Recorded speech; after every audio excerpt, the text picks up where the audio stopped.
வணக்கம். இன்னைக்கு நாம் மெய்ப்பொருள் நாயனாரை பற்றி தான் சிந்திக்க போகிறோம். இவரை பற்றி சுந்தரர் பாடுகின்ற பொழுது, வெல்லுமா மிக வெல்ல மெய்ப்பொருளுக்கும் அடியேன் என்று மிக அழகாக பாடியிருக்கின்றார். சேதி நாடு அப்படின்னு ஒரு நாடு, அந்த நாட்டில் திருக்கோவலூர் என்று சொல்லக்கூடிய ஒரு திருத்தலம். அந்த திருத்தலத்தில் தான் அரச மரபில் அவதாரம் செய்தவர் மெய்ப்பொருள் நாயனார். இறைவன் எம்பெருமானிடத்திலே அதீதமான அன்பு கொண்டவர். யாரேனும் தாமாக இலாயிடத்துக்கிட்ட திருநீரும் சாதனமும் கண்டால் உள்கி என்ன பண்ணுவாராம், சாச்சாங்கமா அவங்களுடைய கால்களிலே விழுந்து வணங்கி விடுவாராம். அவ்வளவுக்கு பக்தி அடியார்களிடத்திலே. அடியார்கள் இல்லை என்றால் ஆண்டவனுடைய பெருமை நாம் அறியப்படாமலே போயிருப்போம். அந்த வகையிலே இந்த மெய்ப்பொருளாளரும் அடியார்களிடத்திலே அதீதமான அன்பு கொண்டு அப்படியே இவருடைய திருப்பணிகளை எல்லாம் செம்மையுற செஞ்சு வாழ்ந்துட்டு வர்றாரு. எப்போது போருக்கு போனாலும் இவர் தான் வெற்றி கொள்வாராம். அந்த போரின் மூலமாக கிடைக்கக்கூடிய பொன்னு பொருளை எல்லாம் திருப்பணிகளுக்கும் அடியார்களுக்கும் செலவு செய்வாராம். அவ்வளவுக்கு சிறப்பு மிகுந்த இந்த மெய்ப்பொருள் நாயனாரிடத்திலே பொறாமை கொண்ட முத்தநாதன் என்று சொல்லக்கூடிய ஒரு அரசன் இருந்தான். எப்படியாவது இந்த மெய்ப்பொருளாளரை வெற்றி கொண்டு விட வேண்டும் அப்படின்னு யோசிக்கின்றான். இவரிடத்திலே பலமுறை போருக்கு செல்லுகின்றான். இவரால் வெற்றி கொள்ள முடியவில்லை.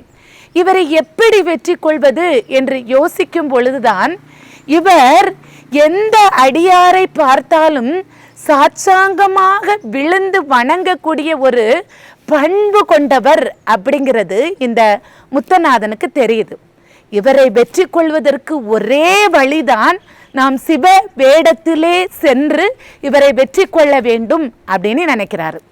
அப்பந்தான் ஒரு நாள் என்ன பண்ணுறாரு, நல்ல காவி உடையெல்லாம் அணிந்து கழுத்திலே ருத்ராட்சமும் நெற்றியிலே விபூதியும் அணிந்து ஒரு புத்தக முடிப்பை எடுத்து அந்த புத்தக முடிப்புக்கு இடையிலே ஒரு கத்தியை வைத்து கொண்டு எப்படியாவது இன்று மெய்ப்பொருளாளரை வெற்றி பெற்றுவிட வேண்டும் என்ற எண்ணத்திலே பொய் வேடம் தரித்து மெய்ப்பொருள் நாயனாருடைய அரண்மனைக்கு வருகின்றார்.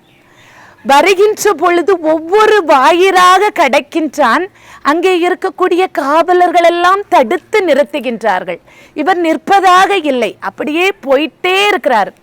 போயிட்டே இருக்கும்போது கடைசி வாயிலில் மெய்ப்பொருளாளர் தங்கி இருக்கக்கூடிய அறையிலே அவருடைய மனைவியார் அவருக்கு வேண்டிய உபசரணைகளை எல்லாம் செய்து கொண்டு அருகிலே இருக்கின்றார். தத்தன் என்று சொல்லக்கூடிய மெய்காப்பாளன் தடுத்து நிறுத்துகின்றான். அரசர் உறங்கி கொண்டிருக்கின்றார், நீங்கள் போக முடியாது என்று சொல்லுகின்றான். இவனுடைய பொய் தன்மையை உணர்கின்றார். விடக்கூடாதுன்னு நினைக்கிறாரு. ஆனால் இவன் அதெல்லாம் பொருட்படுத்தாம அப்படி அவனை தள்ளி விட்டுட்டு மெய்ப்பொருளாளர் எங்கே இருக்கிறாரோ அங்கே போய்விடுகின்றார். நான் மிகப்பெரிய சிவ ஆகமம் என்று சொல்லக்கூடிய ஒரு நூலை உங்களுக்கு உபதேசிப்பதற்காக வந்திருக்கின்றேன், நீங்கள் அதை கேட்டருள வேண்டும் என்று சொல்லி மெய்ப்பொருளாளரிடத்திலே சொல்லுகின்றார். அப்போது மனைவியாரும் பக்கத்தில் தான் இருக்காங்க. பூச்சூடிய மங்கை, நான் இந்த ஆகமத்தை உங்களுக்கு உரைக்கும் பொழுது பக்கத்திலே இருக்கக்கூடாது, அவரை அனுப்புங்கள் என்று சொல்லவே மெய்ப்பொருளாளரும் அவருடைய மனைவியை போக சொல்றாரு. உங்களுடைய சிவ ஆகமத்தை உங்கள் வாயினால் நான் கேட்டு தெரிந்து கொள்வதற்கு நான் எவ்வளவு புண்ணியம் செய்திருப்பேன் என்று மெய்ப்பொருள் நாயனார் அப்படியே உள்ளம் பூரித்து போய் இவரிடத்திலே கேட்பதற்காக அமருகின்றார். அப்போதுதான் அந்த சிவ ஆகம அந்த புத்தகத்தை அப்படியே திறந்து புத்தகத்துக்கு இடையில் இருக்கக்கூடிய அந்த கத்தியை எடுத்து அவர் குனிஞ்சி ஆகமத்தை கேட்கின்ற பொழுது அவருடைய முதுகிலே அந்த கத்தியை எடுத்து அப்படியே குத்தி வீழ்த்தி விடுகின்றார். மெய்ப்பொருளாளர் இரத்த வெள்ளத்திலே அப்படியே கிடக்கிறாரு. இவர் பார்க்குறாரு, அங்கிருந்து தத்தன் ஓடி வர்றான். அரசனை கொன்று விட்டானே என்று சொல்லி வாளை அப்படியே உருவி அந்த முத்தநாதனை கொல்ல முற்படுகின்றார். சாகும் தருவாயில் கூட அந்த மெய்ப்பொருளாளர் இவர் அணிந்திருந்த ருத்ராட்சத்திற்கும் விபூதிக்கும் மதிப்பு கொடுத்து அந்த தத்தனிடத்திலே சொல்லுகின்றார், தத்தா இது நமர், இவரை நீ கொல்லக்கூடாது, நீ இவரை வெளியே கொண்டு போய் அனுப்பி வை என்று சொல்லுகின்றார். அப்போ இந்த மெய்ப்பொருளாளருடைய பக்தி எவ்வளவு சிறப்பானது அப்படிங்கிறத நாம தெரிஞ்சுக்கணும். அவர் உயிருக்கு போராடிட்டு இருக்காரு. அந்த நிலையில் கூட பொய்யா ஒரு வேடத்தை அணிந்து வந்து இவரை கொன்ற பொழுதிலும் அவர் அந்த சிவமான தன்மைக்கு மதிப்பு கொடுத்து அவரை கொல்லக்கூடாது என்ற தன்மையிலே உறுதியாக இருந்தார் என்று சொன்னால் இந்த மெய்ப்பொருள் நாயனாருடைய பக்தி எவ்வளவு உயர்ந்தது அப்படிங்கிறத நாம தெரிஞ்சுக்கணும். என்னொன்று உண்டு, அருணகிரிநாதர் இந்த பொய் வேடத்துக்கு ஏற்றவாறு ஒரு பாடலை மிக அருமையாக பாடியிருக்கார்.